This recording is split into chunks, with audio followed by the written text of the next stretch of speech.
پاک بحریہ نے مقامی طور پر تیار کردہ فضا سے سطح سمندر پر مار کرنے والے کروز میزائل تیمور کا کامیاب تجربہ کیا۔ سمندر میں درست نشانہ لگانے اور آپریشنل تیاری کا عملی مظاہرہ کیا گیا۔ ISPR کے مطابق فضا سے سمندر پر فائر کیے گئے میزائل نے انتہائی درستگی کے ساتھ ہدف کو نشانہ بنایا۔ اس کامیاب تجربے سے پاک بحریہ کی سمندر میں درپیش خطرات اور اپنے اہداف کی طویل فاصلے پر نشاندہی کرنے اور فیصلہ کن انداز میں تباہ کرنے کی جنگی صلاحیت کی توثیق ہوتی ہے۔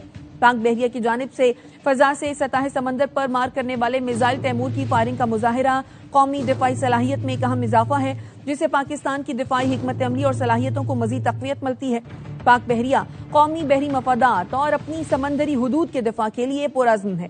صدر مملکت، وزیر اعظم، چیف آف ڈیفنس فورسز اور سروسز چیف نے سائنسدانوں اور انجینئرز کو اس اہم سنگ میل کے حصول پر مبارکباد پیش کی ہے۔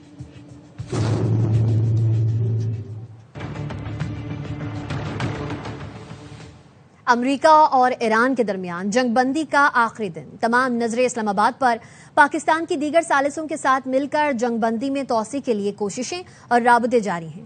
جنگ بندی میں توسیع سے متعلق اہم اعلان جلد متوقع ہے۔ ایرانی سرکاری ٹی وی کے مطابق ایران کا اب تک کوئی سفارتی وفد اسلام آباد نہیں پہنچا ہے۔ کوئی غلط فہمی میں نہ رہے، ٹرمپ امریکہ کو ایک اور تباہ کن ڈیل میں نہیں جھونکیں گے۔ ترجمان وائٹ ہاؤس کے ایکس پر جاری کردہ بیان میں بتایا گیا کہ صدر ٹرمپ کے ماتحت ڈیل ہوئی تو وہ امن سلامتی کی گارنٹی دے گی۔ ایسی ڈیل نہ صرف اسرائیل، مشرق وسطیٰ بلکہ دنیا بھر میں استحکام لانے کا سبب بنے گی۔ ٹرمپ کی ڈیل یورپ، امریکہ سمیت ہر جگہ امن، سلامتی اور تحفظ کی ضمانت دے گی۔ دھمکیوں کے سائے میں مذاکرات قبول نہیں، ایرانی اسپیکر باقر قالیباف نے ٹویٹ میں کہا، ٹرمپ ناکہ بندی کر کے اور جنگ بندی کی خلاف ورزی کر کے مذاکرات چاہتے ہیں۔ ٹرمپ اپنے تصورات کے مطابق مذاکرات کی میز کو سرنڈر کی میز میں تبدیل کرنا چاہتے ہیں۔ وہ ایسا کر کے دوبارہ جنگ کا جواز پیش کرنا چاہتے ہیں۔ گزشتہ 2 ہفتے میں جنگی میدان میں ہم نے نئے کارڈ دکھانے کی تیاری کر لی ہے۔ ایرانی وزیر خارجہ عباس عراقچی نے اپنے روسی ہم منصب سے ٹیلی فونک رابطہ کیا، جس میں خطے کی تازہ صورتحال اور 2 طرفہ تعلقات پر تبادلہ خیال کیا گیا۔ انہوں نے اپنے روسی ہم منصب کو بتایا کہ امریکہ کا رویہ سفارتکاری کے دعووں سے متصادم ہے۔ ایران اپنے مفادات اور قومی سلامتی کا ہر صورت تحفظ کرے گا، دوسرے فریق کے رویے پر نظر رکھیں گے اور مناسب فیصلہ کریں گے۔ امریکی دباؤ اور دھمکیوں کے تحت مذاکرات قبول نہیں، ایرانی سفیر رضا میری مقدم کا ایکس پر بیان، لکھا، بڑی تہذیب کا حامل ملک طاقت اور جبر کے سامنے سر نہیں جھکاتا۔ دھمکی اور زور زبردستی کے سائے میں مذاکرات اسلامی و نظریاتی اصولوں کے خلاف ہیں۔ امریکہ کو حقیقت کا ادراک ہونا چاہیے تھا۔ آپریشن میڈ نائٹ ہیمر نے ایران کے جوہری مقامات مکمل طور پر تباہ کر دیے۔ وہاں سے باقیات نکالنا بھی ایک طویل اور مشکل عمل ہوگا۔ امریکی صدر ٹرمپ نے سوشل میڈیا ٹروتھ پر لکھا، CNN اور دیگر کرپٹ میڈیا نیٹ ورکس کے فیک نیوز ہمارے عظیم ہوا بازوں کو وہ کریڈٹ دینے میں ناکام رہے جس کے وہ حقدار ہیں۔ وہ ہمیشہ انہیں کمتر دکھانے اور ان کی اہمیت کم کرنے کی کوشش کرتے ہیں۔ خاتم الانبیاء ہیڈ کوارٹرز کے کمانڈر کا کہنا ہے، ہم دشمن کی احد شکنی کا فیصلہ کن جواب دینے کے لیے تیار ہیں۔ ایران کے عوام نے سڑکوں اور مراکز پر افواج کی حمایت کی، جسے نظر انداز نہیں کیا جا سکتا۔ ایرانی فورسز نے اسرائیل اور امریکہ کو مایوسی اور تھکن کا شکار کر دیا ہے، انہیں شدت سے جنگ بندی کی درخواست پر مجبور کیا۔ جھوٹ بولنے اور خود فریبی کے شکار امریکی صدر کو زمینی صورتحال، بالخصوص آبنائے ہرمز پر غلط بیانیہ بنانے کی اجازت نہیں دیں گے۔ ایرانی رکن پارلیمنٹ رضا محسنی کا کہنا ہے، موجودہ صورتحال میں مذاکرات ناقابل قبول ہیں۔ امریکہ کے حد سے زیادہ مطالبات مذاکرات کو متاثر کر سکتے ہیں۔ انہوں نے کہا، موجودہ حالات، حالیہ جارحیت اور ماضی کے مذاکرات کے پیش نظر اگلے دور کا اللہ ہی مالک ہے۔ امریکہ ایران مذاکرات میں چین نے پاکستان کی جانب سے کی جانے والی کوششوں کی مکمل حمایت کی ہے۔ اسلام آباد میں نائب وزیر اعظم اسحاق ڈار سے ملاقات میں چینی سفیر جیانگ زائڈونگ نے پائیدار امن و استحکام کے لیے پاکستان کی کاوشوں کی تعریف کی۔ ترجمان دفتر خارجہ کا کہنا ہے، چین نے امریکہ اور ایران مذاکرات میں پاکستان کی کوششوں کی مکمل حمایت کی۔ ملاقات میں خطے کی تازہ صورتحال اور 2 طرفہ امور پر تبادلہ خیال کیا گیا۔ اسحاق ڈار نے پاک چین آل ویدر اسٹریٹجک پارٹنرشپ کے عزم کا اعادہ کیا۔ علاقائی چیلنجز سے نمٹنے کے لیے دونوں ممالک نے مل کر کام کرنے پر اتفاق کیا۔ اسحاق ڈار کا مصری وزیر خارجہ سے بھی ٹیلی فون پر رابطہ ہوا، خطے کی تازہ صورتحال پر بات ہوئی۔ دونوں وزرائے خارجہ نے مذاکرات کے ذریعے مسائل حل اور کشیدگی کم کرنے کی ضرورت پر زور دیا۔ مذاکرات اور سفارتی روابط کے تسلسل کی اہمیت اور مستقبل میں قریبی رابطے میں رہنے پر اتفاق ہوا۔ قطری وزیر اعظم اور عمانی وزیر خارجہ کے درمیان ٹیلی فونک رابطہ ہوا ہے۔ دونوں رہنماؤں نے مشرق وسطیٰ کی صورتحال پر تبادلہ خیال کیا۔ ایران امریکہ ثالثی کی کوششوں کو جاری رکھنے کی اہمیت پر زور دیا۔ قطری وزیر اعظم نے کہا تمام فریقین کے لیے ثالثی کی کوششوں کا جواب دینا ضروری ہے، اس سے بحران کو مذاکرات کے ذریعے حل کرنے کی راہ ہموار ہوگی۔ ان کا مزید کہنا تھا مذاکرات سے پائیدار معاہدے تک پہنچا جا سکے گا جو کشیدگی کو روکے گا۔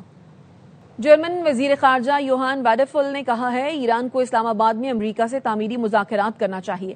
ایران کو اب اپنے لوگوں کی خاطر اس پیشکش کو قبول کرنا چاہیے۔ برسلز میں یورپی وزرائے خارجہ کے اجلاس سے قبل گفتگو میں جرمن وزیر خارجہ نے مزید کہا ہم جانتے ہیں امریکی نائب صدر اسلام آباد جانے کے لیے تیار ہیں۔ ایران کو بھی چاہیے کہ وہ اب امریکہ کی جانب سے بڑھائے گئے ہاتھ کو تھام لے۔ مشرق وسطیٰ میں جنگ بندی کے لیے روس پاکستان سے رابطے میں ہے۔ امریکہ ایران بات چیت میں پاکستان کے مثبت کردار کو قدر کی نگاہ سے دیکھتے ہیں۔ پاکستان میں تعینات روسی سفیر البرٹ قوریب کا روسی اخبار کو انٹرویو، کہا مذاکرات کے لیے سازگار ماحول فراہم کرنے میں پاکستان کا کردار قابل قدر ہے۔ توقع ہے فریقین ذمہ داری دکھاتے ہوئے طویل المدتی معاہدے پر متفق ہوں گے۔ روس امریکہ اور ایران کے درمیان تصفیے کے لیے کوششوں کی حمایت جاری رکھے گا۔ پاکستان کے ساتھ خطے کے دیگر شراکت داروں سے بھی رابطے میں ہے۔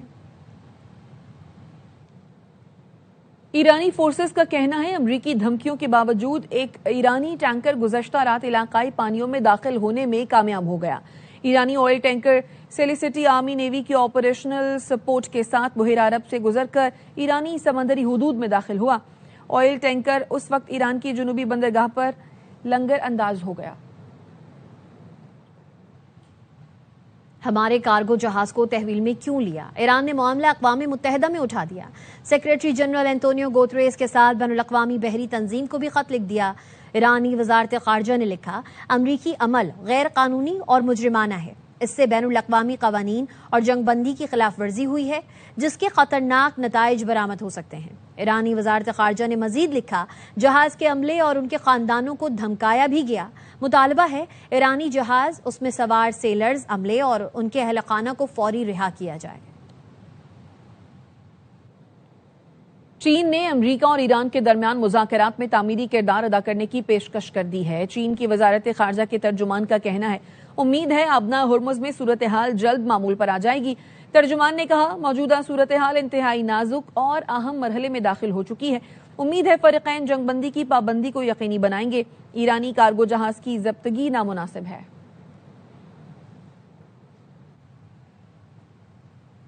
اقوام متحدہ کے سیکریٹری جنرل اینٹونیو گوتریس نے آبنائے ہرمز کو ہر طرح کی جہاز رانی کے لیے کھولنے کا مطالبہ کر دیا۔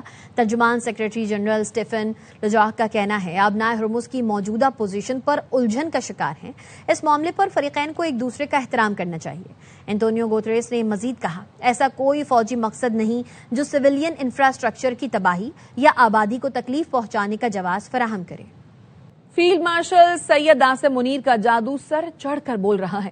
بھارتی میڈیا بھی چاہتے نہ چاہتے فیلڈ مارشل کی تعریف پر مجبور ہو گیا۔ اعتراف کیا کہ امریکہ اور CIA کو پاک فوج سب سے بہتر سمجھتی ہے۔ ایک اینکر نے کہا ایسا لگتا ہے صدر ٹرمپ JD وینس نہیں بلکہ عاصم منیر سے مشورہ لیتے ہیں۔ جنگ بندی ختم ہونے کی ڈیڈ لائن قریب آتے ہی ایران میں حکومت کے حق میں مظاہرے بڑھنے لگے۔ کئی شہروں میں ایرانی حکومت اور افواج کے حق میں ریلیاں نکالی گئیں۔ اصفہان میں مظاہروں میں خواتین نے گلابی رنگ کی کلاشنکوف اور راکٹ اٹھا رکھے تھے۔ ایرانی خواتین حکومت کے حق میں نعرے لگا رہی تھیں۔ امریکی کانگریس میں سابق فوجی اہلکاروں اور ان کے خاندانوں کے افراد نے ایران جنگ کے خلاف احتجاج کیا۔ کیپٹل ہل میں دھرنا دے دیا۔ جنگ میں شہید افراد کو خراج عقیدت پیش کرنے کے لیے مظاہرین نے سرخ ٹیولپس تھام رکھے تھے۔ دھرنے میں ایران جنگ کے خاتمے کے بینرز بھی آویزاں کیے گئے۔ مظاہرین نے پرچم طے کرنے کی تقریب بھی منعقد کی، جس کا مقصد اس تنازع میں ہلاک ہونے والے 13 امریکی فوجیوں کو خراج عقیدت پیش کرنا تھا۔ اسرائیل اور لبنان کے درمیان سفیروں کی سطح پر مذاکرات کا دوسرا دور جمعرات کو ہوگا۔ امریکی وزارت خارجہ کا کہنا ہے امریکہ 14 اپریل سے شروع ہونے والے تعمیری رابطوں کا خیر مقدم کرتا ہے۔ امریکہ لبنان اور اسرائیل کی حکومتوں کے درمیان براہ راست اور نیک نیتی پر مبنی بات چیت میں سہولت فراہم کرتا رہے گا۔ گزشتہ ہفتے 34 سال بعد اسرائیل اور لبنان کے درمیان پہلی مرتبہ براہ راست مذاکرات ہوئے تھے۔ اسرائیلی وزیر دفاع اسرائیل کاج نے خبردار کیا ہے کہ حزب اللہ سربراہ اپنے پیش رو کے اس راستے پر چل رہے ہیں، انہیں حسن نصر اللہ کی طرح بھاری قیمت چکانا پڑے گی۔ کاج نے مزید کہا اسرائیل جنوبی لبنان میں اپنی کارروائیاں جاری رکھے گا۔ بیلجیم نے لبنان میں اسرائیلی کارروائیوں کو مکمل طور پر ناقابل قبول قرار دیا ہے۔ بیلجیم وزیر خارجہ کا کہنا ہے حزب اللہ کے حملوں کی مذمت بھی ضروری ہے۔